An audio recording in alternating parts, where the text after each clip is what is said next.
नमस्कार दोस्तों, ask stories channel में आप सबका हार्दिक स्वागत है। आशीष कुमार त्रिवेदी जी का उपन्यास हिमाद्री भाग 4। कुमुद के दिमाग में आईने के पीछे छिपा दरवाजा घूम रहा था।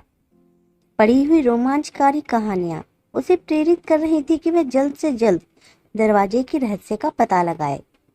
वह जानती थी कि कल तक उमेश वापस आ जाएगा। उसके सामने वह दरवाजे का रहस्य नहीं पता कर पाएगी। दुर्गा बुआ के रहते हुए भी यह नहीं हो सकता था। दरअसल कुमुद के दिमाग में चल रहा था कि वह खुद ही इस रहस्य को सामने लाए, जैसा कहानियों के मुख्य किरदार करते थे। कुमुद के व्यक्तित्व का एक और पहलू था, जिससे उसके माता पिता व उमेश सभी अनजान थे। अपने वास्तविक जीवन के साथ वह कल्पना का जीवन भी जीती थी। यह कल्पना लोक रहस्य व रोमांच से भरा था। वह अक्सर साधारण चीजों में कुछ अद्भुत तलाशने का प्रयास करती थी। उसे अपनी कल्पनाओं की उड़ान के लिए एक सुनहरा मौका मिला था। वह उसे हाथ से नहीं जाना देना चाहती थी। उसने दुर्गा बुआ को उनके क्वार्टर में भेजने का निश्चय किया। डिनर के बाद उसने उनसे अपने क्वार्टर में जाकर सोने को कहा। इस पर बुआ ने कहा कि उमेश ने उसकी अनुपस्थिति में उनसे यहीं सोने को कहा है। कुमुद भी यह बात जानती थी, पर वह बुआ के साथ बड़ी रुखाई से पेश आने लगी। उसने कहा कि वह जानबूझकर उसकी बात की अनदेखी करती है। यह बात बुआ को बुरी लगी, लेकिन उमेश की गैर हाजिरी में वह बात बढ़ाना नहीं चाहती थी, इसलिए चुपचाप अपने क्वार्टर में चली गई। बुआ ने जाते हुए उससे मेन डोर बंद करने को कहा। कुमुद ने कहा कि वह कर लेगी, किंतु वह बेसमेंट में जाने को उतावली थी। इसी उतावलेपन में वह डोर बंद करना भूल गई। बेसमेंट में प्रकाश की व्यवस्था थी, किंतु वह गुप्त दरवाजे के पीछे जाना चाहती थी। उसने अपने साथ पावरफुल टॉर्च ले ली। वह सीढ़ियां उतरकर बेसमेंट में गई। वहां की लाइट जलाई। वह आईने के पास गई।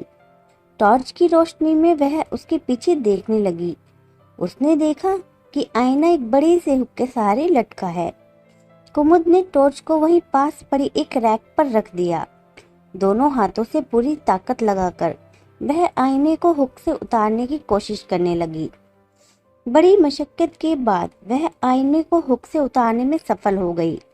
उसने सावधानी से आईना दीवार से सटाकर रख दिया। आईना हटते ही दरवाजा दिखाई पड़ने लगा। यह दरवाजा कोई 3.5 फीट ऊंचा होगा। दरवाजे की कुंडी चढ़ी थी। एक ताला लगा था। लकड़ी की चौखट पर एक खड़ी और एक बेड़ी लकड़ी की पट्टी लगाकर ईसाइयों के पवित्र क्रॉस की शक्ल दी गई थी। कुमुद आसपास नजर दौड़ाकर ऐसी चीज तलाशने लगी जिससे क्रॉसनुमा पट्टियों को हटाकर ताला तोड़ा जा सके। जिस रैक पर उसने टॉर्च रखी थी उस पर कुछ और सामान भी था। उसने उसमें ढूंढना शुरू किया। वहां उसे एक छेनी और एक हथौड़ी दिखाई पड़ी। कुमुद ने छेनी हथौड़ी की सहायता से क्रॉस वाली पट्टियों को हटा दिया। वैसे इसमें बहुत अधिक कठिनाई नहीं आई, क्योंकि दोनों पट्टियां सिर्फ कील की सहायता से दरवाजे की चौखट पर गड़ी थीं। असली मुश्किल थी दरवाजे पर लगे ताले को तोड़ने की। कुमुद ने हथौड़ी से ताले पर कई वार किए, पर कोई फर्क नहीं पड़ा। इतनी मेहनत करने के बाद कुमुद थक गई थी। वह वहीं जमीन पर बैठ गई। वह पसीने से तरबतर थी। उसे प्यास भी लग रही थी, किंतु वह पानी पीने के लिए ऊपर जाने को तैयार नहीं थी। उसके दिमाग में केवल ताला कैसे तोड़ा जाए यही बात घूम रही थी। कुछ देर सुस्ताने के बाद वह उठी और ताला तोड़ने का उपाय सोचने लगी। उसने सोचा, हथौड़ी से काम नहीं चलेगा, किसी भारी वस्तु से पूरी ताकत से वार करना पड़ेगा। कुमुद ने फिर इधर उधर नजर दौड़ाई। इस बार उसकी निगाह कोने में पड़ी एक कुदाल पर पड़ी। वह उसे उठा लाई। कुछ क्षण तक वह खड़ी अपने शरीर की ताकत को संचित करती रही। अपने आप को पूरी तरह से आश्वस्त कर उसने कुदाल उठाई। पूरी ताकत से एक के बाद एक लगातार 5 वार किए। आखिरी वार पर खटाक की आवाज हुई। इतनी मेहनत कर कुमुद हांफने लगी थी। पसीने की धार उसके सर से होते हुए पांव तक जा रही थी, लेकिन उसकी आंखों में चमक थी। उसने ताला तोड़ लिया था। कुदाल वापस उसी कोने में रखकर उसने टॉर्च उठाई, दरवाजे की कुंडी खोली, दरवाजे को धक्का दिया। कई दिनों से बंद होने के कारण वह जाम था। दूसरी बार उसने पूरी शक्ति लगाकर धक्का मारा, दरवाजा खुल गया। सीलन का एक भभका उठा और उसके नथुनों में घुस गया। उसने टॉर्च जलाई, घुटनों के बल जमीन पर बैठकर अंदर सरकने लगी। भीतर जाकर वह खड़ी हो गई। टॉर्च की रोशनी में वह कमरे का मुआयना करने लगी। वह एक छोटी सी कोठरी थी। वहां कोई सामान नहीं था। एक कोने में पत्थर का चबूतरा जैसा था। वह उस पर जाकर बैठ गई। कुमुद विचार करने लगी कि इस कोठरी को बेसमेंट में ही मिला लेगी ताकि सामान रखने की कुछ और जगह बन जाए। कमरे में उसे कुछ भी रहस्यमय नहीं मिला था। उसकी उत्सुकता समाप्त हो गई थी। वह उठकर बाहर निकलने लगी। तभी उसने महसूस किया जैसे कोई उसके सामने बाधा बनकर खड़ा है। वह जोर लगाकर उसे आगे बढ़ने से रोक रहा है। कोई दिखाई नहीं पड़ रहा था, किंतु वह उसके स्पर्श को महसूस कर रही थी। उसने मजबूती से कुमुद को पकड़ रखा था। कुमुद भय से कांपने लगी। टॉर्च छूटकर जमीन पर गिर गई। कुमुद किसी ताकतवर शैतान की गिरफ्त में थी। उसने कुमुद की दोनों कलाइयों को कसकर पकड़ रखा था। कुमुद को धक्का देकर उसने पत्थर के चबूतरे पर गिरा दिया। कुमुद ने महसूस किया कि वह शैतान वासना से जल रहा है। उसने अपने कपड़ों के भीतर उसके स्पर्श को महसूस किया। कुमुद असहाय सी उसके चंगुल में फंसी थी। वह अदृश्य शैतान उसके शरीर से खेल रहा था। डर कर कुमुद बेहोश हो गई। कुमुद को जब होश आया तो उसने महसूस किया कि वह शैतान उसे छोड़ चुका था। सारे शरीर में पीड़ा हो रही थी। वह मुश्किल से उठकर बैठी।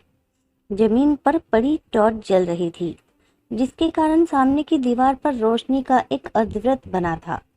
बेहोश होने से पहले जो स्पर्श उसने महसूस किया था, उसके बारे में सोचकर वह सिहर उठी। कुमुद कुछ देर तक जड़वत बैठी रही। उसे लग रहा था कि वह शैतान पास में ही होगा, एक बार फिर उसे दबोच लेगा। वह भय के मारे हिल भी नहीं रही थी। लेकिन करीब 15-20 मिनट गुजरने के बाद जब कुछ नहीं हुआ तो उसे लगा कि जैसे वह शैतान कहीं चला गया है। कुमुद हिम्मत कर उठी, जमीन पर पड़ी टॉर्च उठाई, घुटनों के बल रेंगती हुई कमरे के बाहर आ गई। बाहर आकर उसने दरवाजा बंद कर दिया। शरीर में बहुत अधिक पीड़ा थी, किंतु वह कोई खतरा नहीं लेना चाहती थी। उसने क्रॉसनुमा पट्टियां उठाई, उनमें अभी भी कीलें जड़ी थी। हथौड़ी की मदद से उसने जैसे तैसे फिर वो पट्टियां क्रॉस की शक्ल में चौखट पर जड़ दी। कहानी सुनाते हुए कुमुद की आंखों से आंसू बह रहे थे। वह आगे बोली, यह सब करने के बाद मैं अपने कमरे में चली गई। दरवाजा अंदर से बंद कर लिया। मेरे मन में आया कि बुआ को फोन करके बुला लूं, किंतु याद आया कि फोन तो नीचे डाइनिंग टेबल पर ही पड़ा है। उमेश से बात करने के बाद वहीं छोड़ दिया था। फोन लेने नीचे जाने की मेरी हिम्मत नहीं हुई। सारी रात में मन ही मन हनुमान चालीसा पढ़ती रही। कुमुद चुप हो गई। उसकी आंखों से आंसू बहे जा रहे थे। उमेश बहुत गंभीर हो गया था। दुर्गा बुआ को कुमुद पर जो बीता जानकर बहुत दुख हो रहा था। कुमुद के रूखे व्यवहार के बावजूद उन्होंने सदैव उसे अपनी बहू का दर्जा ही दिया था। वह पछता रही थी कि उसे उन्हें बड़प्पन से काम लेते हुए समझदारी दिखानी चाहिए थी। भले ही कुमुद उनसे कड़वा बोल रही थी, पर उन्हें उमेश के कहे मुताबिक वहीं रहना चाहिए था, क्वार्टर नहीं जाना चाहिए था। बुआ उठी और कुमुद को गले से लगाकर सांत्वना देने लगी। उमेश जैसे किसी बेहोशी से जागा हो। वह उठकर डाइनिंग टेबल से एक गिलास पानी लेकर आया। उसने कुमुद को पानी पिलाया। उसके बाद सहारा देकर उसे ऊपर कमरे में ले गया।